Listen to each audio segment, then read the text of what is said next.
नमस्कार फ्रेंड्स मु राजू आपण मानक स्वागत करुच्ची राजू स्टडी वर्ल्ड को। तेबे चलतु आज एक वीडियो रे आम स्टार्ट करबा आर्टिकल विषय।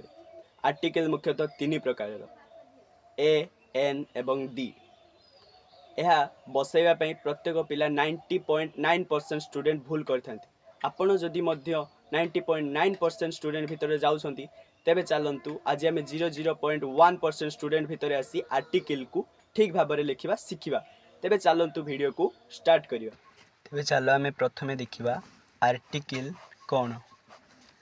आर्टिकल गोटे छोट वर्ड जहाँ नाउन पूर्वर बसे। आर्टिकल गोटे छोट वर्ड जहाँ नाउन पूर्वर बसे। तुम जदि नाउन विषय न जानच तेबे मोर ये भिडियोटी देखि जानि परिबो। तेबे चलो एग्जांपल नबा। A boy, an apple, this sun.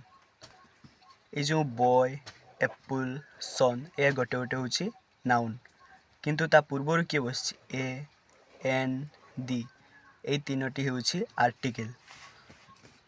Article तीन प्रकार ए एन डी।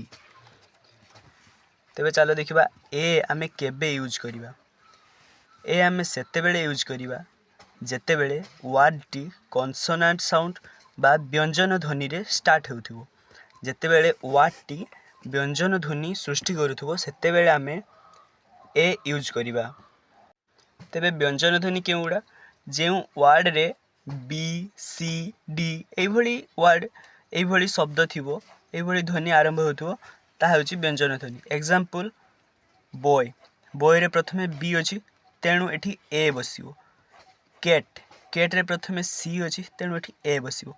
जो बी सी डी एगा सब व्यंजन ध्वनि। जदि व्यंजन ध्वनि फास्ट उच्चारण होउथिबो तेबे ता पूर्वरु ए बसेबा। आमे जो ट्रिक दे मन रखिबो तेबे जदि कॉन्सोनेंट साउंड बा व्यंजन ध्वनि रो आभास मिलुथिबो तेबे आमे ता पूर्वरु ए बसाइबा। एन केबे यूज करिबा। एन सेते बेले आमे यूज करिबा जेते बेले वर्ड भावेल साउंड अर्थात स्वर ध्वनि रे स्टार्ट होउथिबो। भावेल साउंड और स्वर ध्वनि रे स्टार्ट होउथिबो। भावेल केउडा A E I O U ए पांचटी अक्षर जदि गोटे वर्ड रो पूर्वरु लागिथिबो तेबे ता पूर्वरु आमे एन बसेबा। एही पांचटी होउची भावेल साउंड। एग्जांपल सहित जदि बुझिबा धरा जो आमे लिखले एप्पल ता पूर्वरु देखो ए बसची एटा गोटे होउची भावेल तेणु ता पूर्वरु आमे एन बसेबा एन एप्पल। एग, एग पूर्वरु कोन अछि ई गोटे होउची भावेल तेणु ता पूर्वरु आमे एन लिखिबा। तेबे जदि ट्रिक अनुसार मन रखिबो जदि गोटे भावेल रो साउंड आस्तुओ बा स्वर ध्वनि बसिथिबो तेबे सेठारे आमे एन लिखिबा। तेबे देखो दी केबे यूज करिबा। दी बा दा केबे यूज करिबा। दी सेते बेले आमे यूज करिबा जेते बेले आमे एक स्पेसिफिक अर्थात एक निर्दिष्ट कथा कहू ता पूर्वरु आमे दी यूज करिबा। अर्थात जहाँ सबुठारु क्लियर बा एकमात्र वर्ड ता पूर्वरु आमे दी यूज करिबा। एग्जांपल सन, सन अर्थात सूर्य, सूर्य गोटे एकमात्र गोटे सूर्य तेणु ता पूर्वरु आमे दी बसेबा। बुक, बुक एक निर्दिष्ट बही ता पूर्वरु आमे दी बसेबा। ट्रिक अनुसार जदि गोटे स्पेसिफिक कथा बा निर्दिष्ट कथा कहू थाए ता तेबे ता पूर्वरु आमे दी बसाइबा। तेबे चलो केतोटी एग्जांपल देखि नबा प्रैक्टिस पई।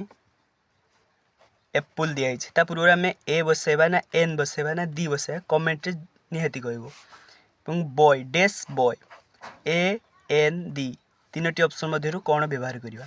Dash sun a an the ए तीनोटी भितरु कोन बसाइबा बा प्रयोग करिबा कमेंट रे उत्तर निहाती कहइबो। आशा करूची आपनको वीडियोटी पूरा भलो लागिथिबो पूरा इजी भाबरे बुझी पारथिबे। तेबे चलंतु जदि बुझिसंती गोटे प्रश्न एग जदि आमे लिखिबा एग ता पूर्वरु आमे ए बसाइबा किंबा एन बसाइबा जदि जानिसंती कमेंट रे यार उत्तर देई दियंतु। तेबे चलंतु वीडियो को एइट समाप्त करिबा। जदि एही भली इजी रे इंग्लिश शिखिबा को चाहउसंती ते वीडियो को गोटे लाइक सब्सक्राइब करिया को जमाई भूलिबेनी। नेक्स्ट वीडियो रे देखा।